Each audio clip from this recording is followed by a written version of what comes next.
Xã Vĩnh Hữu, tỉnh Đồng Tháp vừa tổ chức lễ khánh thành công trình cầu Rạch Lớn. Tham dự lễ khánh thành có Đại tướng Nguyễn Trọng Nghĩa, Ủy viên Bộ Chính trị, Bí thư Trung ương Đảng, Chủ nhiệm Tổng cục Chính trị Quân đội Nhân dân Việt Nam, cùng đại diện Ban Thường vụ Tỉnh ủy Đồng Tháp. Cầu Rạch Lớn thuộc ấp Thới An B, nối liền tuyến đường Hưng Hòa - Long Bình, được đầu tư xây dựng bằng bê tông cốt thép, có chiều dài 29 m, mặt cầu rộng 5,6 m. Tổng kinh phí xây dựng cầu 486 triệu đồng, do Công ty Cổ phần Đầu tư IMG và Công ty Cổ phần IMG Phước Đông tài trợ.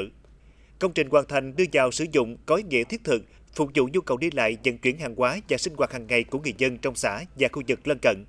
Dịp này, các đơn vị tài trợ cũng trao bản tượng trưng kinh phí hỗ trợ mua sắm trang thiết bị cho trường Trung học phổ thông Trương Định trị giá 100 triệu đồng.